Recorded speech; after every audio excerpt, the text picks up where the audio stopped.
አሁን በደረሰኝ መረጃ ጠቅላይ ሚኒስትር አብይ አህመድ በአርሲ ዞን በንጹሃን ላይ በደረሰው ጥቃት የተሰማቸውን ጥልቅ ሐዘን ገልጸዋል። የጠቅላይ ሚኒስትር ጽህፈት ቤት በወቅታዊ ጉዳዩ ዙሪያ በሰጠው መግለጫ መሰረት በኦነግ ሸኔ አማጽያን በንጹሃን ዜጎች ላይ በተለይም በሃይማኖት ተቋማት ውስጥ ኢላማ ተደርገው የተፈጸሙ ጥቃቶችን ተከትሎ የቤተሰብና የወዳጆቻቸውን ሕይወት ላጡ፣ የአካል ጉዳት ለደረሰባቸውና የቤት ንብረታቸው ለወደመባቸው በአርሲ ዞን ለሚገኙ ዜጎች ጠቅላይ ሚኒስትር አብይ አህመድ በኢትዮጵያ መንግስት ስም የተሰማቸውን ጥልቅ ሐዘን ገልጸዋል። ከዛም ባለፈ መንግስት ብሔራዊና ሃይማኖታዊ ክፍፍልን ለመዝራት የኃይል ጥቃትን እንደ መሳሪያ የሚጠቀሙ አካላት በሙሉ በግልጽ ሊወገዙ እንደሚገባም አሳስቧል። በዚህ የመንግስት መግለጫና በአርሲ ወቅታዊ ሁኔታ ላይ የእናንተ አስተያየት ምንድን ነው? ኮሜንት ላይ አጋሩኝ፣ ቪዲዮውንም ሼር አድርጉት። መልካም ጊዜ። እጅግ በጣም አመሰግናለሁ።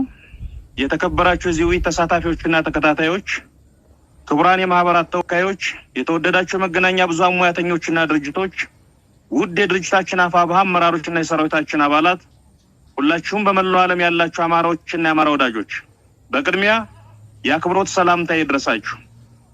ከትናንት ጀምሮ እየተካሄደ ያለው ውይይትና መሬትና ወርዶ ብዬ እኔ ዛሬ ጀምሬው ነበር መድኃኔዓለም ሄጄ። እሺ መድኃኔዓለም ሄድኩኝ። ያው ከቤት እንኳን በቃ አልቻልኩም። አልቅሼ ጸሎት አድርጌ በቃ አንተ ምራይ ምን ማድረግ እንዳለብኝ ስተት እንዳልፈጥሩላ ምናምን ብዬ በቃ በጣም ራሴን ለማረጋጋት ሞክሬያለሁ ማለት ነው። ከዛ ምንድነው ሄድኩ መድኃኔዓለም በቃ ጸሎት አደረኩ። ከዛ ወደ ምረቱ ጋር ነበር ጸሎት እያደረኩ የነበረው፣ ብር እየተሰበሰበ ነበረ ማለት ነው። ከዛ ብር ምናምን እያሉ እንትን ማለት ጀመሩ ማለት ነው። በቃ ሰዎችን አስራት በኩራት ያላችሁ ምናምን ሲሉ በቃ አልቻልኩም፣ ፍንቅል አለብኝ ማለት ነው። ከዛ እዛው ወደ ምረት ላይ ቆሜ ነው የጨውኩት ማለት ነው። አርሲ ላይ ህዝብ እያለቀ ነው። እነሱ ብር ነው የሚፈልጉት፣ እኛን አይፈልጉንም። ለብራችን ብቻ ነው የሚፈልጉን። እዛ ለሚገደሉ ግድ ይጣቸው ምናምን ብዬ ጨውኩኝ እዛ ማለት ነው። ከዛ ጥበቃዎች ምናምን አስወጡት ምናምን ብሎ ጥበቃዎች እንትን አሉ። ህዝቡ ትንሽ ነገር ነበር የሚጠብቀው፣ እንዳትነኩት ብሎ ህዝቡ እንዳለ ከኔ ጎን ሆነ ማለት ነው። አሁን የሆነ ልጅ ፖስት አድርጎታል ቲክቶክ ላይ ማለት ነው። ያው በእርግጥ ብዙ ሰው እየቀረጸ ነበረ። አንድ ሰውዬ ግን የሆነ ጆሮ ነገር ነው ነገሩኝ። ከታሰርክ ምን ካልክ ይሄ ሰውዬ ነው እንትን ያለክ ምናምን ሲሉኝ እዛው ጋር አንቄ ያስኩትኝ ከገዳዮች መሃል ነው። አንተ አጥፋ አልኩት። አጥፋ አንተም ገዳዮች ነህ፣ ከገዳዮች መሃል ነህ እንዴ ምናምን ብዬ ያስኩትኝ። ያጠፋል በቃ ቶ ምናምን አሉኝና እንትን አሉኝ ማለት ነው። በጣም በቃ ዝም እንድል በጣም ብዙ ገፋፉኝ ምናምን። ዝም አልልም ብዬ በጣም ረጅም ሰዓት ቢያንስ 10 ደቂቃ ምናምን ያህል ጮክ ያለው በቃ ወደ ምረቱን ተቆጣጥሬዋለሁ ብቻዬን ማለት ነው። እየጮኩኝ ህዝብ ነበር፣ በጣም ብዙ ህዝብ ነበር ማለት ነው። አርሲ ላይ ያለቀ ያለው ህዝብ እነሱ ዳርዳሩን አልቀው ሲጨርሱ እነሱን ጨርሰው እንትን ሲሉ ወደዚህ ይመጣሉ፣ ወደ መሀል ይመጡልሃል። እስከ መቼ ነው ዝም የምትሉት ምናምን ብዬ በደንብ ነው በቃ በደንብ አባቶች ከፊት ሆነው እኛን ሊመሩ ይገባል። እኛም አለን ከጎናቸው እነሱ ሲመሩን። ነገር ግን እንደዛ አይደለም የሚፈልጉት ብራችንን ብቻ ነው ብዬ በቃ ጨውኩኝ። እዛ ጋር እንደ ጉድ ነው የጨውኩት ማለት በቃ በጣም የሚያውቁኝ ሰዎችም ነበሩ። ኧረ አብርሽ ምናምን ብለው ምናምን ሊያረጋጉኝ በጣም ሞከሩ። አልሰማም፣ እኔ ማንንም አልሰማም። ከፈለጋችሁ አሁን ወጥቼ መስዋዕቶኛ ያሳያችኋለሁ። መስዋዕት ሆናለሁ ለማን? እኔ ለቤተ ክርስቲያኔ መስዋዕት ለመሆን ምንም አልፈራም። ክርስቲያን አይደላችሁ እንዴ? ክርስቲያን አይደላችሁ? ምንድነው የሚያስፈራችሁ?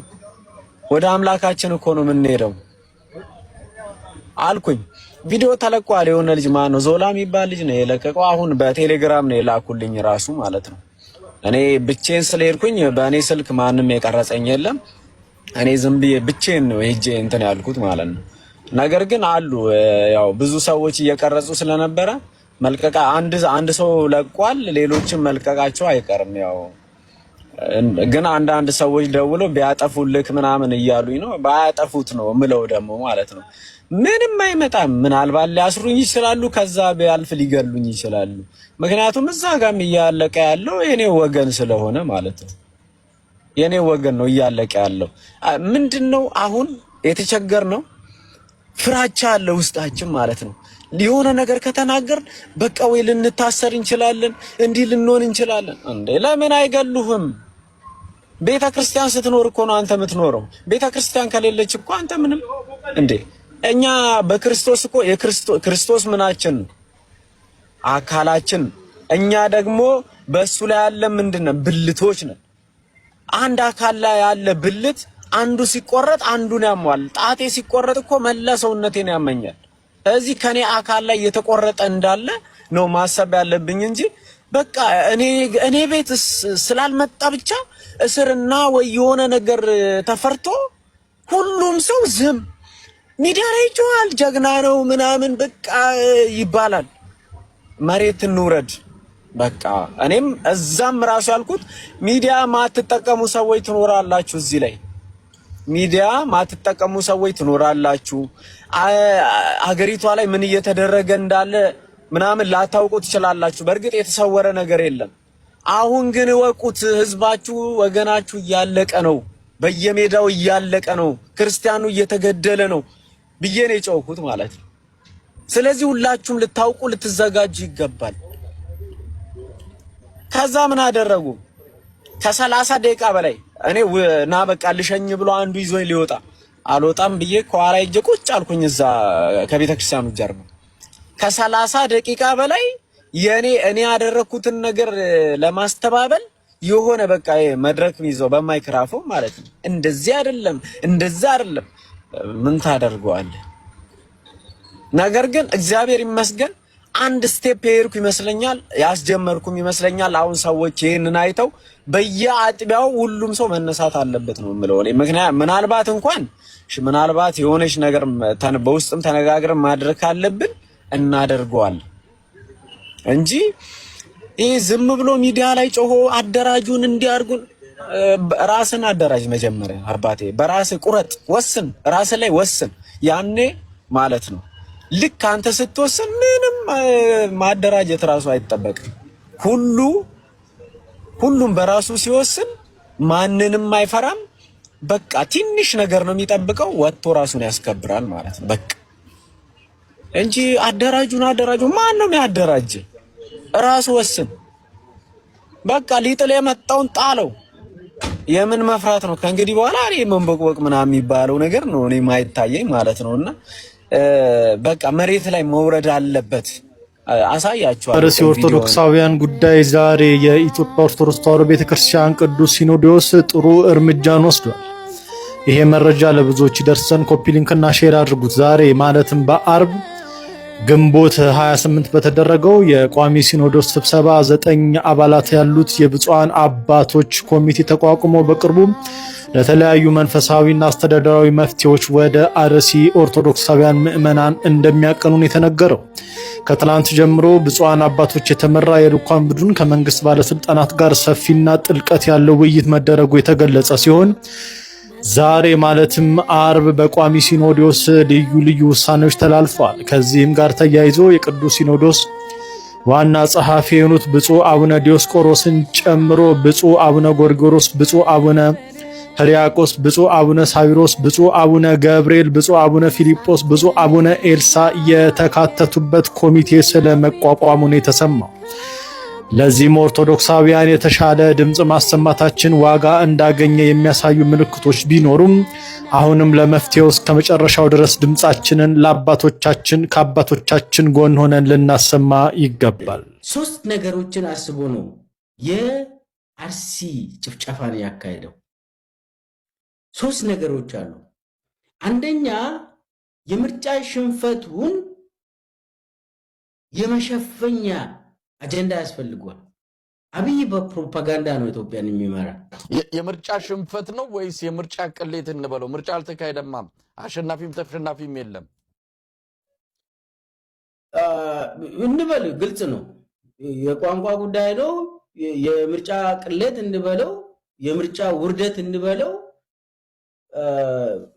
ተዋርዷል። አብይ ምርጫ የለም። ስለዚህ አሁን አብይ ህገወጥ አገዛዝ አለው። ለምን ኢትዮጵያውያን አልመረጡም? 80% ኦሮሚያ፣ አማራ ክልል ምርጫ የለም። ምርጫ የሚባልም ተካሄደ ከተባለም ራሳቸው ነው ራሳቸውን የመረጡት። አብይ ራሱን የመረጠበት የራሱ ብልጽግና ሰዎች መራጭ፣ አብይ ደግሞ ተመራጭ፣ ታዛቢም አብይ፣ ህዝቡም አብይ፣ አገርም አብይ፣ ምርጫ ቦርዱም አብይ፣ ወታደሩም አብይ፣ ሁሉም ነገር አብይ የሆነበት እንትን ያ የታወቀበት ስለሆነ አብይ ምንድነው ያደረገ?